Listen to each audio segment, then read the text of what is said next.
السلام عليكم، اهلا بيكم. معاكم كريم. فيلمنا النهارده عن وحش بحري عملاق بيظهر في ريف تايلاند. فيلمنا بيبدأ بصياد سمك ومجموعة بيصطادوا الضفادع اللي هي تايهة بسبب الامطار الغزيرة، لكن فجأة بيلاقوا بيضة عملاق وكلهم اتلموا عليها علشان يعرفوا الضفادع بتبيض ولا بتفقس، لكن ما خدوش بالهم ان في مخلوق عملاق جاي لهم من عند البحيرة. وفجأة بيلمحوا المخلوق وزئيره المرعب عامل زي جودزيلا. المنطقي ان هم يجروا ويهربوا، لكنهم اتمسمروا في مكانهم من الخوف وفضلوا يصرخوا ومثبتين في البيضة كأنها امهم اللي خلفتهم. انا لو منهم هسيب البيضة واجري، بس طبعا كلهم راحوا وبيوصل المحقق جيمس علشان يفحص الجثث ويلاقيها كلها مشوهة. وفي الأثناء بنشوف البت ماي ماشية مع أخوها كين، وفجأة بتلاقي آثار قدم عملاقة اللي هي بتاعت الوحش، وبتلاقي كمان البيضة العملاقة. الوحش ده كل شوية ضيع بيضته. يا ترى البت تسيب البيضة وتخليها في حالها؟ لا طبعا، فرحت بيها جدا وراحت توريها العيلة، لكن اختهم لين بتصرخ فيهم وتقول لهم اتخلصوا من البيضة دي حالا، أخيرا حد عاقل. وماي بتزعل جدا وترفص وبتاخد البيضة لجنب البحيرة، مش عارف مستنية ايه دي. وفي الأثناء كينغ ولين بيدوروا عليها، وأول ما بيوصلوا للبحيرة بيلاقوا شبشب ماي في المية، وبيحاول كينغ ينادي عليها يا بنت يا ماي، لكن فجأة بيظهر وحش وبيقول له هات حتة والنبي لا تجيب حته. لكن كينغ بيهرب منه وبيحاول الجميع يهربوا، لكن الوحش عمال يلقط فيهم زي الضفدعه اللي فجاه لقت نفسها في مزرعه دبان، وبأعلى صوت بيصرخ ويقول جعان، وبيستخبوا من الوحش بين الزراعات. فجأة كينغ بيشوف هلاوس وكأن بقى فيه صلة ذهنية ما بينه وما بين الوحش بعد ما عض، لكنهم بيلاقوا عربية وبينطوا فيها ويهربوا ويروحوا على المستشفى. وبنلاقي ان الوحش الصغنن قرر انه خلاص ما يرجعش البحيرة ويبدأ يشوف رزقه في المدينة. وبيوصل عم حسين قائد الشرطة وبيعرف من البت لين ان في وحش طليق،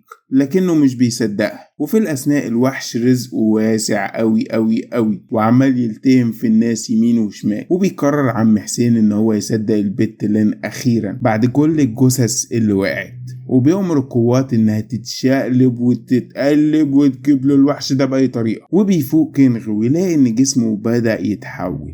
يا ترى دي هلاوس ولا بجد؟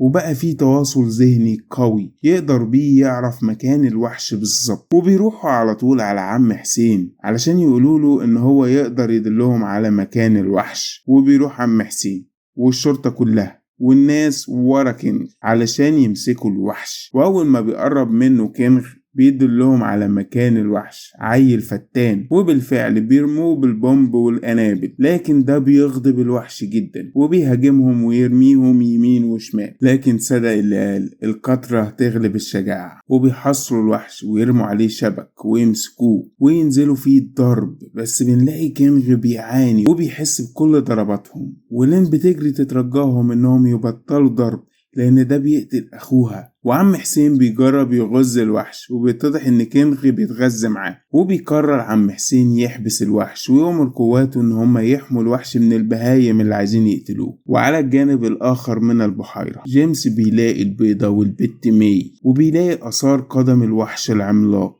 وبياخد البيضة ويدخل بيها عربيته اللي فيها بنته اللي سحبها معاه في كل حتة. لكن فجأة بيسمع صوت ضرب نار وبيخرج علشان يشوف ايه اللي بيحصل، وبيلاقي الدم وواحد من ضباطه. لكن فجأة بيلاقي الوحش قدام العربية وبيجري يستخبى، وبيكلم بنته علشان يحذرها من الوحش، لكن بتتحرك البيضة وبيحس بيها الوحش وبيقرب من العربية. والبيضة اتخضت جامد، وبيلاحظ الوحش ان البيضة جوه العربية وبيحاول يخبط العربية عشان عايز بنته، والبيضة اتخضت جامد. ومن الخوف على بنته بيقرب جيمس من الوحش ويصرخ ويضربه بالنار، لكن ده خلى الوحش يغضب جامد ويدوبك هوشه كده بديله. راح جيمس رامي نفسه في المية. طبعا لو في حكم هنا كان اداله ضربة جزاء. والوحش بيهاجم العربية ويكسر الازاز، لكن الضابط رمى انبوبة اكسجين على الوحش وفجرها وجري، بس الوحش ما حصلوش حاجة وكسر باب العربية وخد البيضة. وبام قررت انها تسيب العربية وتهرب، بس فوجئت ان الوحش كان مستنيها وريح ايده عليها. وجيمس بيشوف ده وبيتجنن وبيجري على الوحش وبيحاول يضرب النار على أنبوبة الأكسجين وبتفرقع. والوحش بيسيب البيت ويروح لجيمس ويقول له لو ما كنتش راجل كبير وهبل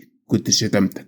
لكنه بيسمع صوت صريخ الوحش الصغنن ويسيب جيمس ويروح ناحية المدينة، ناحية الوحش الصغنن، وبياخد جيمس بنته ويروح بيها على المستشفى، لكنها بتموت قبل ما بتوصل. وبينهار أبوها، ووسط ما عم حسين بيحاول يمنع البهايم إنها تقتل الوحش الصغنن، بنلاقي الوحش الكبير وصل للمدينة. وأول ما لمحوه طلعوا يجروا زي الفراخ، وبيقرب من عربية وكان خلاص هياكلهم كلهم، بس سابهم ومشي بشكل غريب جدا. شكل الوحش الضخم ده مش بياكل بني آدمين، بياكل بقدونس بس. واتنين من اللي كانوا محبوسين جوه العربية اللي كان هيهاجمها الوحش راحوا لعم حسين وقالوا له ان الوحش الضخم عايز يحمي الوحش الصغنن، هو مش جاي هنا علشان يهاجم البشر. وبالتالي عم حسين بيؤمر رجالته ان هم يسيبوا العربية اللي فيها الوحش الصغنن. لكن مع قرب الوحش الكبير من العربية بيدرك كنخ انه مش هيقدر يرجع مع اخته لبيته بعد خلاص ما جسمه بدأ يتحول، وبيقرر يروح ناحية الوحش. لكن لين بتشوفه بتترجاه يرجع معاها، لكنه بيحضنها حضن أخير، حضن الوداع، وبيركب العربية ويمشي بيها علشان يستدرج الوحش بعيد عن الناس. وبالفعل بينجح ان هو ينقذهم كلهم، لكن المحقق باين عليه ان هو بيسعى للانتقام من الوحش وشاكك في علاقة مي بالوحش. ولما بيروح لعم حسين، عم حسين قال له انت تسيبك من القضية دي خالص، اللي راح يا قلبي وشكوتك لله. لكن جيمس بيقدم استقالته لعم حسين، وبيتضح ان المخلوق ساب المدينة خالص واختفى هو وكنخ. وبعد 5 سنين بيقرر جيمس ان هو يراقب مي ويمشي وراها علشان يشوفها عند البحيرة وجنبها حيوان بريء. وفجأة بيظهر الوحش العملاق وبياكل الحيوان البريء، طلع مش بياكل بقدونس. وبيشوفها بتتقرب وتتودد للوحش كأنه كلبها ريكس وبتبوس. وبيستناها جيمس أول ما ترجع بيتها ويواجهها ويقولها انتي السبب في موت بنتي. لكن فجأة الوحش الصغنن بينط عليه وبيحاول يقتله، لكنه بيلسوعه بالزنبوق. راح الوحش رميه وكأنه حتة قماشة معفنة، لكن جيمس فجأة بيبدأ تفجير القنابل وبينهار قدامه الوحش. وكان على وشك ان هو يقتل الوحش، لكن البت مي بتجري وتعيط عليه، اكاد اجزم ان الوحش ده اخوها. وبيظهر الوحش الضخم عند البحيرة، لكن بيدرك جيمس ان هو لو قتل الوحش الصغنن هيسبب ألم للجميع ومش هيرجع له بنته اللي راحت، وعلشان كده بيسيب الوحش يعيش. ويقرر ان هو بدل ما ينتقم هيروح يعرف حقيقة الوحوش دي. وبتدله مي على الكهف، لكنه ما كانش يعرف ان البت مي نفسها بدأت تتحول زي اخوها. وبيلاقي جوه هدوم اخوها المفقود ورسومات على الجدران بتدل انها وحوش قديمة، وفي ناس كتيرة فرحانة حواليها، لكنه بيحس بحاجة جاية في ظهره. واول ما بيبص بيلاقي الوحش الضخم. هل عجبكم الفيلم ده ولا لا؟ يا ريت تقولوا لي تحت في التعليقات. كان معاكم كريم رمضان. لو عجبك الفيديو ده بقى متنساش تدوس لايك وشير الفيديو عشان نوصل لعدد اكبر من الناس. ولو عجبك المحتوى بتاعي متنساش تشترك في القناه وتفعل الجرس عشان ما يفوتكش اي فيديو. بس ما تخليش اي فيديو او اي فيلم يلهيك عن الصلاه وعباده ربنا. خلاص كده الفيديو خلص، اشوفكم في الفيديو الجاي.